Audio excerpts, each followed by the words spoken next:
নমস্কাৰ আপোনালোক আটাইকে স্বাগতম জনাইছো আমাৰ চেনেল কুহি পাঠলৈ আশা কৰো আপোনালোক সকলো ভালে কুশলে আছে আৰু আপকামিং এক্সামবোৰৰ বাবে আপোনালোকে সুন্দৰকৈ প্ৰিপাৰেচন চলাই আছে আৰু আপোনালোকৰ জুনিয়ৰ এডমিনিষ্ট্ৰেটিভ এছিষ্টেণ্ট এক্সামৰ গুৱাহাটী হাইকোৰ্টৰ যি আপোনালোকৰ আপকামিং এক্সাম আহি আছে তাৰ অসমীয়াৰ যি সেকশন তাত অসমীয়া সাহিত্য অসমীয়া ব্যাকৰণৰ যিসমূহ প্ৰশ্ন তাত ইনক্লুড হৈ আছে তাৰ ভিতৰৰ পৰাই আমি আজি এটা খুব গুৰুত্বপূৰ্ণ বিষয় আজি এই ভিডিওটোৰ জৰিয়তে আগবঢ়াবলৈ আমি আৰম্ভ কৰিছো আৰু সেই বিষয়টো হৈছে সমাৰ্থক শব্দ আৰু বিপৰীত শব্দ কেৱল এই পৰীক্ষাটোৰ বাবেই নহয় বিভিন্ন প্ৰতিযোগিতামূলক পৰীক্ষাৰ বাবে আৰু লগতে এইচএছএলসি যিসমূহ কেণ্ডিডেটছ আছে তেওঁলোকৰ বাবেও এই সমাৰ্থক শব্দ আৰু বিপৰীত শব্দ এই টপিকটো খুবেই প্ৰয়োজনীয় এটা টপিক যিসমূহ প্ৰশ্ন সমাৰ্থক শব্দ বা বিপৰীত শব্দৰ বিভিন্ন প্ৰশ্ন বিভিন্ন প্ৰতিযোগিতামূলক পৰীক্ষাত ইনক্লুড হৈ থকা দেখিবলৈ পোৱা যায়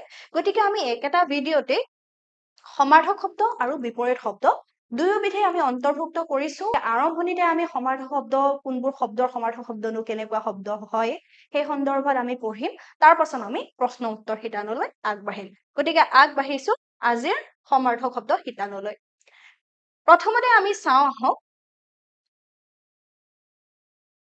প্ৰথমতে আমি চাওঁ অগ্নি শব্দৰ সমাৰ্থক শব্দৰ বিষয়ে আপোনালোকে প্ৰত্যেকই জানে যে অগ্নি শব্দৰ প্ৰথমটো সমাৰ্থক শব্দ বা তাৰ অৰ্থটোই হৈছে জুই সো জুই শব্দটোৰ লগতে অগ্নি শব্দৰ আৰু বিভিন্ন ধৰণৰ সমাৰ্থক শব্দ আছে সেই সমাৰ্থক শব্দবোৰ হৈছে কোনবোৰ প্ৰথমতে যদি আমি ক'বলৈ যাওঁ তেতিয়াহ'লে প্ৰথমটো শব্দই হৈছে অনল অনল শব্দৰ অৰ্থ হৈছে জুই বা অগ্নি তাৰ সমান্তৰালভাৱে বহ্নি পাৱক বা হুতাশন মানেও হৈছে অগ্নি বা জুই যদি পৰীক্ষাত জুই শব্দৰ সমাৰ্থক বহ্নি শব্দৰ সমাৰ্থক বা হুতাশন শব্দৰ সমাৰ্থক বুলি যদি আহে সেই আটাইবোৰৰ অৰ্থই হ'ব জুই নেক্সট ঘৰ ঘৰ শব্দৰো বিভিন্ন ধৰণৰ সমাৰ্থক শব্দ আছে ইয়াত মই কিছু সংখ্যক ইনক্লুড কৰিছো তাৰ ভিতৰত গৃহ ভৱন আবাস আলয় নিলয় বা বাসস্থান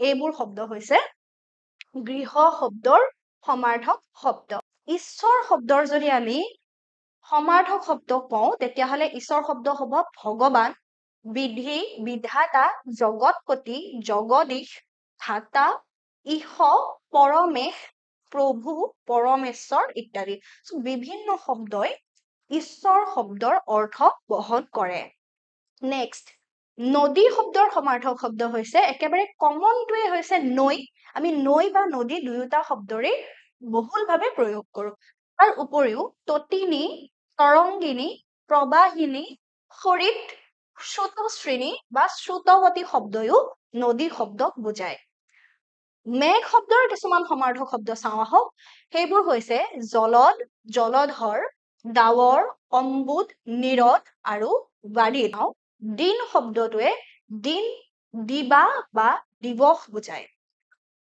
কথা শব্দই বুজায় উক্তি বচন বাক্য ভাষণ ইত্যাদি কন্যা শব্দটোৰো প্ৰিভিয়াছ ইয়াৰ কুৱেশ্যনত কন্যা শব্দৰ সমাৰ্থক শব্দ অহা দেখিবলৈ পোৱা গৈছিল এতিয়া বস্ত্ৰ শব্দই কোনবোৰ সমাৰ্থক শব্দ বুজায় সেইবোৰ হৈছে কাপোৰ অম্বৰ বহন বা আচ্ছাদন সাগৰ শব্দক যদি আমি সমাৰ্থক শব্দ কওঁ তেতিয়াহ'লে বহুতো তেনেধৰণৰ শব্দ নিশ্চয়কৈ আছে আৰু সেই শব্দবোৰ হৈছে অকুল অতল অম্বুনিধি অম্বুপ অম্বুৰাশি অৰ্ণৱ ইৰাৱত ইৰাৱান জলধি জলধৰ জলনিধি জলাধিপ জলেশ্বৰ তয়োনিধি নীলাম্বু পয়োনিধি বাৰিধি বাৰিনিধি সমুদ্ৰ ইত্যাদি বিভিন্ন শব্দই সমুদ্ৰ শব্দক বুজায় গতিকে বহুতো শব্দ ইয়াত ইনক্লুড কৰা হৈছে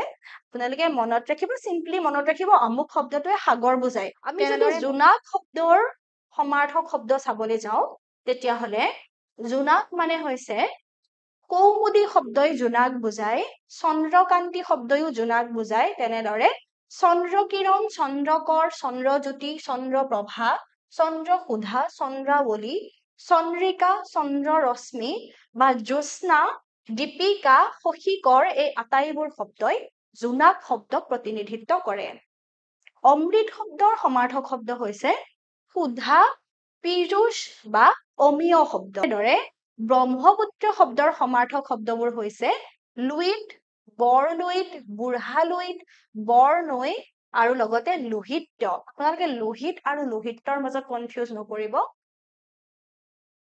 খণ্ড বাক্য হৈছে কিছুমান চুটি চুটি বাক্যৰ সমষ্টি। ইয়াতে কোৱাই হৈছে যে খণ্ড বাক্য এটা বাক্যৰ সৰু এটা পাৰ্ট। খণ্ড বাক্যসমূহ হৈছে তেনেকুৱা ধৰণৰ কিছুমান বাক্যৰ সমষ্টি। ইয়াতে আপোনালোকে দেখিবলৈ পাইছে যে এইটো হৈছে কাণ সমনীয়া, এইটো হৈছে এটা খণ্ড বাক্যৰ উদাহৰণ। কিন্তু এই খণ্ড বাক্যসমূহৰো কিছুমান নিৰ্দিষ্ট অৰ্থ থাকে। অৰ্থাৎ কাণ সমনীয়াটো এইখন কাণটোৰ কথা বুজোৱা নাই, ইয়াৰ অৰ্থটো বেলেগ। কিন্তু জতুৱা ঠাঁচৰ লগত খণ্ড বাক্য ফকৰা যোজনাৰ লগত খণ্ড বাক্যৰ অলপমান মানে সাদৃশ্য আছে আৰু কিছু কিছু ক্ষেত্ৰত বৈসাদৃশ্যও আছে।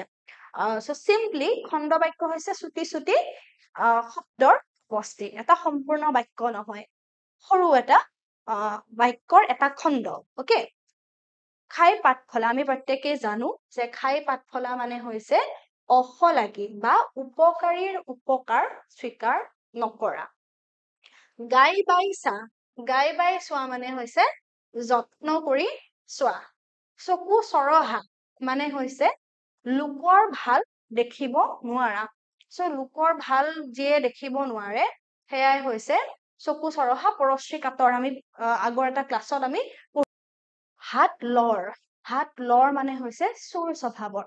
মানুহজনৰ খুব হাত লৰ দেই, এনেকে যদি কোৱা যায় তেতিয়াহ'লে এইটো বুজা যাব যে চোৰ স্বভাৱৰ কথা। ইয়াৰ অৰ্থ হৈছে অতি সহজ সৰল লোক, মাটিৰ মানুহ, অতি সহজ সৰল, একেবাৰে নিমাখিত, নিমাও মাও মানে হৈছে একেবাৰে মাতবোৰ নথকা, কাহ পৰি জিন যোৱা মানেও হৈছে একেবাৰে মাতবোল নথকা, একেবাৰে নিৰল নিস্তব্ধ হৈ পৰা।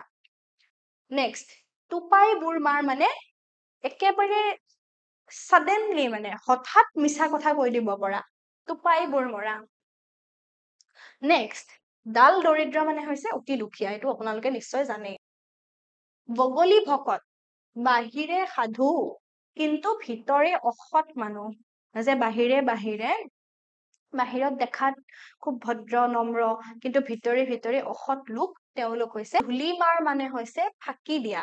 এনে ধৰণৰ খণ্ড বাক্য বা জতুৱা ঠাঁচৰ বা ফকৰা যোজনাৰ বহুল প্ৰয়োগ আমাৰ অসমীয়া সাহিত্যত, অসমীয়া ব্যাকৰণত হৈ থাকে। আপোনালোকে আজিৰ ভিডিঅ'টোত মই এইখিনি অন্তৰ্ভুক্ত কৰিলো আৰু আপোনালোকক জনালো, অৰ্থসমূহো জনাবৰ কাৰণে যত্ন কৰিলো, আৰু আশা কৰো আপোনালোক এই ভিডিঅ'টোৰ পৰা উপকৃত হল। আৰু লগতে ইয়াতকৈ অধিক আপোনালোকে যদি জানিবলৈ যত্ন কৰিছে তেতিয়াহ'লে আপোনালোকে বিভিন্ন ব্যাকৰণৰ কিতাপ, বিশেষকৈ নৱম শ্ৰেণী, দশম শ্ৰেণীৰ বাবে যি উপযোগী ব্যাকৰণ, সেই ব্যাকৰণসমূহ আপোনালোকে ষ্টাডি কৰক।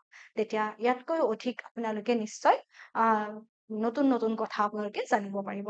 এই ভিডিঅ'টো শেষলৈকে চোৱাৰ বাবে ধন্যবাদ জনালো। ধন্যবাদ।